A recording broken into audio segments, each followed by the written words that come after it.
السلام علیکم. Welcome to my channel scary stories. آپ لوگوں کے لیے ڈھیروں دعائیں اور آپ کی دعاؤں کی منتظر سعدیہ. سب سے پہلے تو میں آپ کو اس کہانی کے بارے میں تھوڑا سا بتاتی چلوں. یہ ایک حقیقت میں مبنی کہانی ہے. اس کو اینڈ تک ضرور سنیے گا. یہ آپ کو امیجنیشن میں لے کر جانے والی ہے اور انتہائی خوفناک اور پر اسرار ہے، جسے سن کر آپ واقعی ہی ایک شدت کے عالم میں آ جائیں گے کہ ایسے واقعات بھی ہوتے ہیں. اور اس کہانی کے واقعات تو انٹرنیٹ پر بھرے پڑے ہیں. بہت سے لوگوں نے اپنے اس واقعے کے متعلق اپنے ایکسپیرینس جو ہے وہ شیئر کیے ہیں. بڑھتے ہیں آج کی کہانی کی طرف. یہ کہانی ہمیں کراچی سے عارف نے بھیجی ہے، جو کہ ایک ایمبولینس ڈرائیور ہے. ہم خود ویسے اس موقع پر کہانی کے بارے میں سوچ رہے تھے. یہ ایک مشہور زمانہ کی مشہور دلہن کے بارے میں ہے. اس کے بارے میں واقعی انٹرنیٹ میں بہت کچھ ملے گا. یہ صرف ایک نہیں، ان گنت لوگوں نے اپنے ایکسپیرینس اس کے بارے میں شیئر کیے ہیں. اور سب کی ایک ہی بات ہے کہ وہاں رات 2 بجے کے بعد ایک دلہن گھومتی ہے. بتانے والوں نے یہ بھی کہا ہے کہ جیسے ہی کارساز کا پل ختم ہوتا ہے، دوسری طرف واٹر بورڈ ہے، اس کے اگر آپ پمپنگ اسٹیشن کے اندر دیکھیں تو رات کو 3 سے 4 کے درمیان کچن میں ایک لڑکی بیٹھی نظر آئی گئی ہے. آئیے عارف کی بھیجی گئی کہانی ان کے اپنے الفاظ میں سنتے ہیں. یہ 22 سال پہلے کی بات ہے. میری عمر اس وقت 20 سال تھی. میرے والد ڈرائیور تھے. ان کی صحت دن بدن خراب ہوتی جا رہی تھی. انہوں نے مجھے مخصوص ڈرائیونگ سکھائی اور مجھے بھی ایدھی میں ڈرائیور بنا دیا. شروع میں مجھے کافی مشکلات کا سامنا کرنا پڑتا تھا. میری نائٹ ڈیوٹی تھی اور لیاری کے علاقے میں مجھے پوائنٹ کیا گیا تھا. ڈیوٹی میری لاشیں اٹھانا تھی. یہ ایک بہت تشدد، مطلب بہت ہی ایک خوفناک قسم کا کام ہوتا تھا. ہمیں بہت سے ایسی واقعات اور ایسے ایکسپیرینس ہوئے ہیں جسے ہم بتا نہیں سکتے. ان میں سے کچھ ایک ایسا ایکسپیرینس جو میں آپ کے ساتھ شیئر کرنے جا رہا ہوں. وہاں بہت سی لاشیں پڑی ہوتی تھیں، جن میں سے زیادہ تر نوجوان لڑکے اور بچے ہوتے تھے. اور ان لاشوں کو دیکھ کے میں خود ایک ٹراما میں چلا جاتا تھا. میرے ساتھ ایک اور لڑکا عبدل بھی ہوتا تھا. میں نیا تھا لیکن عبدل کو کچھ عرصہ وہاں ہو گیا تھا. مجھے ان باتوں سے بہت صدمہ پہنچ جاتا تھا. مجھے نہ کھانا کھایا جاتا تھا، نہ ہنسا بولا جاتا تھا. جب میں اکڑی ہوئی لاشیں اور ان کے لواحقین کا رونا اور ان سب چیزیں میرے دل پر بہت گہرا اثر چھوڑتی تھی. ان لاشوں کے چہروں کو جب میں دیکھتا تھا، کبھی مسکراتے اور کبھی اداس نظر آتے. ہر سہانے کی جگہ پر مجھے موت کی سختی اور زندگی کی عدم موجودگی نظر آئی. پہلی بات تو یہ میرا دل بہت زیادہ حساس ہے، اور دوسرا یہ کہ میری طبیعت نرم دل تھی. لیکن میں اپنے کام سے کبھی پیچھے نہیں ہٹا تھا. میں نے اس کام میں خود کو ایڈجسٹ کر لیا تھا. میرے مقابلے میں عبدل تھوڑا زیادہ بے بس تھا. وہ تیز دماغ اور ذہین لڑکا تھا، گھر کا سخت لڑکا تھا جو ان حالات میں واحد کمانے والا تھا. لیکن پھر بھی اس نے مجھے تسلی دی اور ہر معاملے میں مجھے آگے بڑھنے کی کوشش کی. وہ اتنا آگے کیوں تھا؟ ایک دن میں سمجھ گیا، اور اس دن مجھے بہت دکھ ہوا. شہر کے مشہور اور مصروف بازار میں بم دھماکہ ہوا. چیخو پکار اور ایک خوف کی لہر طاری تھی. ایمرجنسی کال پر میں اور عبدل فوراً وہاں پہنچے. ہم اور ہمارے بہت سے دوست مل کر لوگوں کو اٹھا کر بھاگ رہے تھے. ایسے موقع پر ہمارے جسم میں بجلی بھر جاتی ہے. عبدل اور میں تیسرے چکر میں ایک آدمی کو اٹھایا. مجھے آج بھی اس کی آنکھیں اچھی طرح یاد ہیں. میں انہیں عمر بھر نہیں بھول سکتا. ان میں زندگی کی آخری چمک تھی. وہ آہستہ سے بول رہا تھا، مجھے یہاں لٹا دیں ایمبولینس میں نیچے. میں نے اپنے کان اس کے منہ کے ساتھ لگائے. میں نے جب قریب کیا تو مجھے آواز سنائی دی. وہ یہ کہہ رہا تھا، میرے بچے بہت چھوٹے ہیں. شاید یہ اس کا آخری جملہ تھا. اس نے میرا ہاتھ تھاما. میں نے اپنا ہاتھ چھڑایا اور اسے تسلی دی، بہت تیزی سے ڈرائیونگ سیٹ کی طرف بھاگا اور بجلی کی سی رفتار سے گاڑی چلائی۔ عبدل اس آدمی کے ساتھ پیچھے بیٹھ گیا، تبھی اس کی مدد کرنے کی کوشش کر رہی تھی۔ ہم دونوں اس کو جلد سے جلد اس کی زندگی بچانے میں لگے ہوئے تھے۔ ایک لمحے کے لیے میری نظر پیچھے پڑی، میں نے دیکھا کہ عبدل اپنی جیب میں کچھ ڈال رہا ہے۔ دماغ اس وقت کچھ سوچ نہیں سکتا تھا۔ ہم اسے ہسپتال لے گئے، پر وہ شخص رستے میں ہی دم توڑ گیا۔ جب وہ ہسپتال آیا تو ہم ہسپتال میں تھے، اور پھر اگلے دن ہم نے میت کو سردی سے گھر لے جانے کی ذمہ داری بھی لی۔ سرد خانے سے لے گئے۔ پتہ نہیں ہم اس لاش کو کیوں لے جا رہے تھے، میرے اندر کچھ ہو رہا تھا، مگر پھر بھی ایک بے سکونی تھی، لیکن عبدل بڑے سکون میں تھا، میرے ساتھ آگے بڑھ رہا تھا۔ پیچھے اس شخص کا بھائی بھی تھا۔ ہم اس کے گھر پہنچے، میت کو اتارا، اور ایک وقت پھر مجھے وہ شخص جو ہے اس کی وہ آخری کہی گئی باتیں یاد آئیں۔ مجھے ایسا لگا جیسے میں کچھ جان بوجھ کے عبدل نے کچھ ایسا کیا ہے جس سے وہ ابھی تک شرمندہ نہیں ہے۔ ایک لمحے کی بات ہے، مجھے اسی ٹراما تک لے گئی۔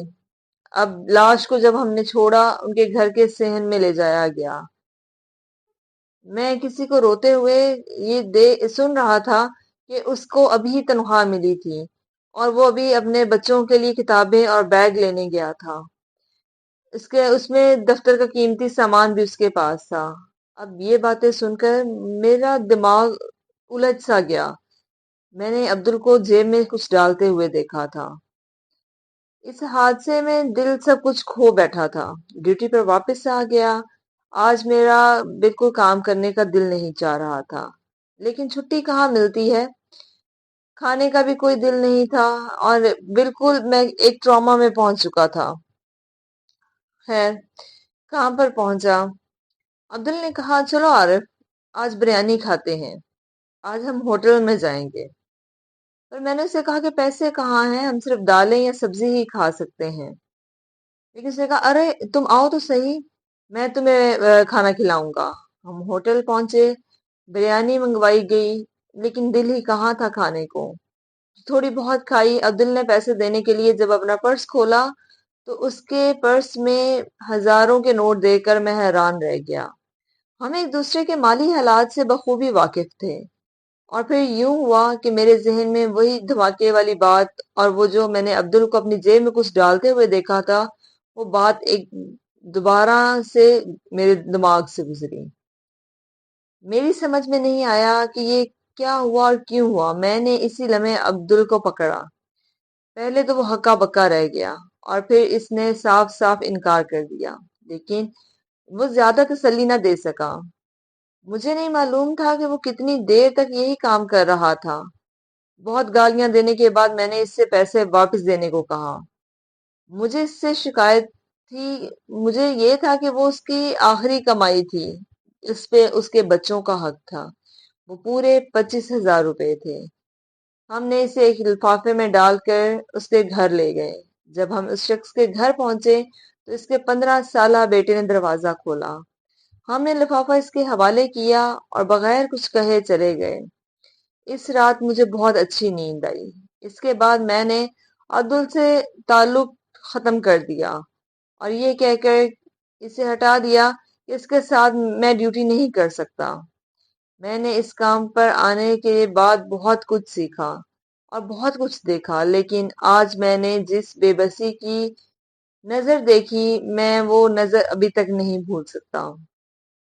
سب سے خطرناک بات جو عبدل سے میں نے تعلق ختم کر دیا وہ یہی تھی کہ وہ ایک اچھا انسان نہیں تھا۔ پتہ نہیں وہ کب سے یہ کام کر رہا تھا۔ اب جو نیا لڑکا میرے ساتھ آیا، میں نے اس پر نظر رکھی۔ رحیم ایک اچھا لڑکا تھا، بہت معصوم تھا۔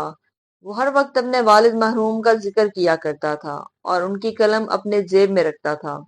اسے پڑھنے لکھنے کا بہت شوق تھا، لیکن قسمت کا مارا اور قسمت نے اس کا بالکل ساتھ نہ دیا۔ دھیرے دھیرے میں اس پر بھروسہ کرنے لگا۔ وہ بھی کبھی عارف بھائی کہتے اس کی زبان نہیں تھکتی تھی۔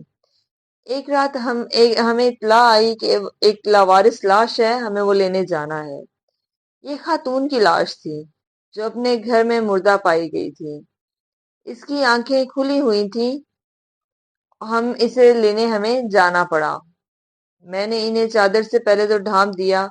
پولیس کیس تھا تو پولیس وغیرہ کے مسائل میں ہمیں وہاں کافی ٹائم ہو گیا۔ نکلتے نکلتے رات کے 1 بج چکے تھے۔ میں تیز رفتاری سے گاڑی چلا رہا تھا۔ میں اور رحیم خاموش تھے۔ جیسے ہی ہم کارساز روڈ سے گزرے تو یوں لگا جیسے ہماری گاڑی کے نیچے کوئی چیز آ گئی ہو۔ گاڑی بہت بری طرح سے اچھلی۔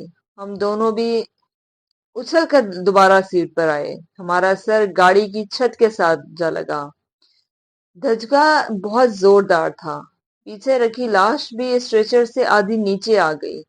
میں نے گاڑی روکی اور مجھے نہیں معلوم کہ گاڑی کے نیچے کیا آیا تھا۔ ہم دونوں گاڑی سے اترے اور اب کی طرح ایک دوسرے کی طرف دیکھا تو کچھ بھی نہیں تھا۔ کچھ نہیں تھا تو پھر جھٹکا کس چیز کا تھا؟ عارف بھائی، یہاں کچھ تو ہے۔ رحیم نے آگے سے پیچھے مڑ کر سب دیکھا، لیکن میں یہ کہہ رہا تھا کہ نہیں، ایسا کچھ بھی نہیں ہے۔ جب ہم نے دیکھا تو سڑک کی دوسری طرف ایک لڑکی بیٹھی تھی۔ وہ دلہن کے لباس میں کھڑی نظر آئی۔ میں اسے دیکھ رہا تھا، پھر میں نے رحیم کی طرف دیکھا اور پھر میں نے ایک گاڑی میں پڑی لاش کو، جس کی آنکھیں چادر سے ہٹ چکی تھیں۔ وہ منظر بہت خوفناک تھا۔ میں رحیم پر کچھ ظاہر نہیں کرنا چاہتا تھا۔ وہ ایک چھوٹا لڑکا تھا جو گاڑی سے نیچے دیکھتے ہوئے ابھی چیز کو تلاش کر رہا تھا کہ گاڑی کے نیچے کیا آیا تھا۔ میں اسے ڈرانا نہیں چاہتا تھا۔ میں میت کا چہرہ ڈھانپنے لگا۔ جیسے ہی میں اس کو ڈھانپ رہا تھا اتنے میں اس نے بھی وہ لڑکی کو دیکھ لیا۔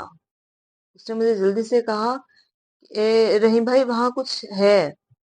میں نے اس کہا نہیں نہیں، تمہارا وہم ہوگا، وہ کچھ بھی نہیں ہے ادھر، تم گاڑی میں بیٹھو، ہم چلتے ہیں۔ میں نے اس کی نظر دوسری طرف کروانے کی کوشش کی۔ دونوں جلدی سے گاڑی میں بیٹھ گئے اور جب میں نے گاڑی سٹارٹ کرنے کی کوشش کی تو گاڑی سٹارٹ نہیں ہوئی۔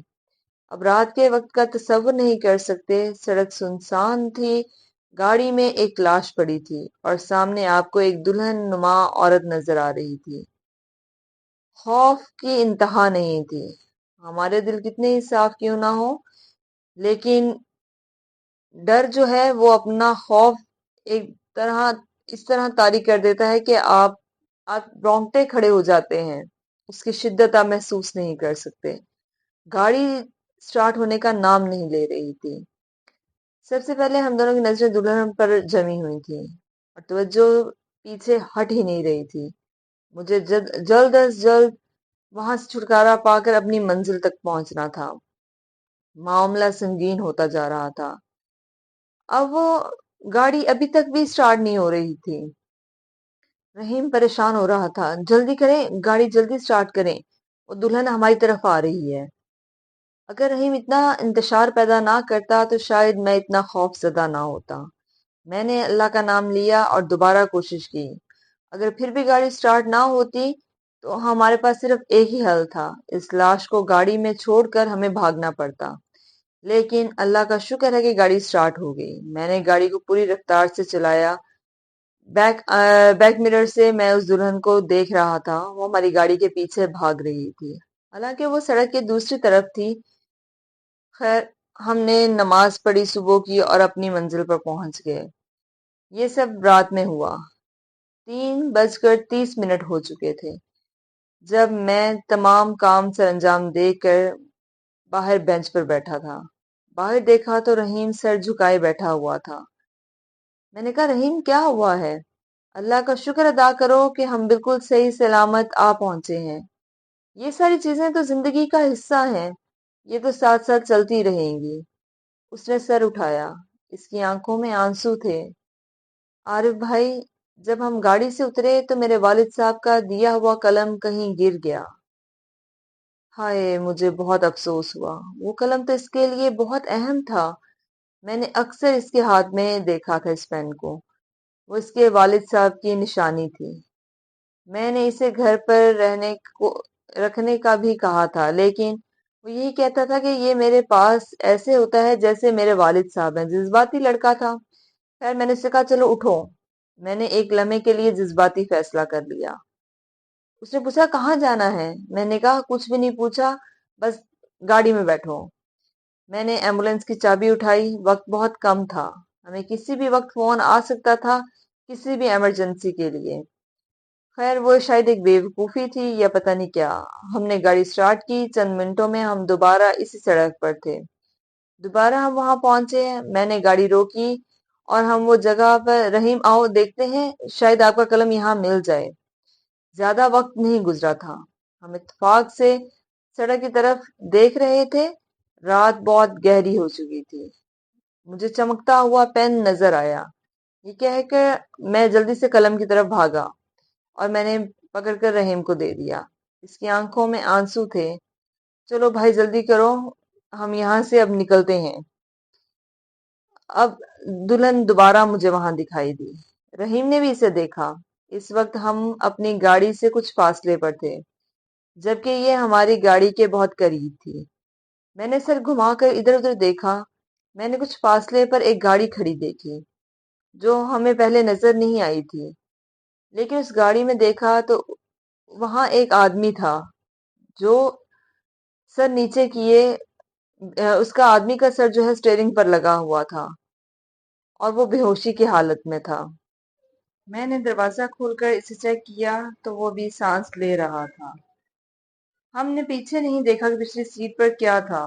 ہم نے اسے اٹھایا اور گاڑی میں بٹھایا اور ہسپتال کی طرف موڑ دی۔ گاڑی میں ایک بیگ بھی پڑا تھا۔ میں نے رحیم سے کہا کہ اسے کھول کر دیکھو۔ میں نے اس کے آنے جانے کا پتہ معلوم کرنا چاہا، لیکن جب ہم نے اسے کھول کر دیکھا تو اس میں لاکھوں روپے تھے۔ رحیم ہکا بکا رہ گیا۔ اسے سنبھالو، اسے وہیں رکھو۔ میرے خیال میں اسے دل کا دورہ پڑا تھا۔ ہم اسے بر وقت ہسپتال لے آئے تھے۔ ڈاکٹرز نے بھی یہی کہا کہ بر وقت ہسپتال لانے سے اس کی جان بچ گئی۔ روشنی کی ایک بار پھر ایک لہر پھیل رہی تھی۔ ہم گاڑی میں تھے، جیسے ہی صبح کی کرنیں ابھی ابھرنے والی تھی، ہم دوبارہ وہاں پہنچے۔ ہم اپنے گھر جانے سے پہلے اس گاڑی کے پاس گئے تاکہ اس گاڑی کو بحفاظت واپس لے آئیں۔ شریف آدمی کے حوالے کر دیے سب کچھ، اس کی رقم، اس کی گاڑی۔ بعد میں معلوم ہوا کہ وہ کوئی بہت بڑا تاجر تھا۔ رات کو گھر جاتے ہوئے اسے سڑک پر وہی عورت دکھائی دی جو دلہن کے لباس میں تھی۔ وہ لڑکی اچانک سے اس کی گاڑی کے سامنے نمودار ہوئی اور پھر غائب ہو گئی۔ جب وہ دوبارہ گاڑی چلانے لگتا تو وہ عورت دوبارہ سامنے آ جاتی۔ بس وہ خوف زدہ ہو گیا، اور مجھے اس بات کی سمجھ آئی کہ جسے اللہ رکھے اسے کون چکھے۔ اللہ نے ہمیں اس کا ذریعہ بنایا اور اس شخص کی جان بچانے کے لیے وہاں بھیج دیا۔ پھر اللہ کے فضل سے اس شخص نے اپنا احسان کا بدلہ احسان سے کیا۔ رحیم کو بہت اچھی تربیت دی، اس کا خواب پورا کیا، اسے ملازمت کے ساتھ ساتھ اس کی تعلیم جاری کروائی اور ایک نوکری بھی اسے بہت اچھی اور جاب دلوا دی۔ تفریح جگہ پر وہ جاتے ہوئے رو پڑا جب اسے یہ جاب چھوڑنی پڑی، کیونکہ ہمارا 4 سال کا ساتھ تھا۔ اسے دل لگ چکا تھا۔ جاتے ہوئے اس کی آنکھوں میں بھی آنسو تھے اور میری بھی۔ اب وہ آدمی میرے لیے بھی کچھ کرنا چاہتا تھا۔ میرے انکار کرنے کے باوجود اس نے میرے اکاؤنٹ میں ایک بھاری رقم جمع کروا دی، لیکن میں اب بھی وہی کا وہی ہوں۔ میں ایک ایمبولینس ڈرائیور ہوں۔ مجھے اپنا پیشہ بہت پسند ہے۔ ہمیں لوگوں کی جان بچانے کا موقع ملتا ہے۔ میں نے ان تمام سالوں میں بہت کچھ سیکھا۔ مرنے کے بعد بھی مسکراتے چہرے، انسانیت کا خون، لاشیں اور بہت کچھ۔ میرے پاس بتانے کے لیے بھی بہت کچھ ہے۔ زندگی رہی تو آگے بھی شیئر کروں گا۔ بہت شکریہ۔ اللہ حافظ و ناصر۔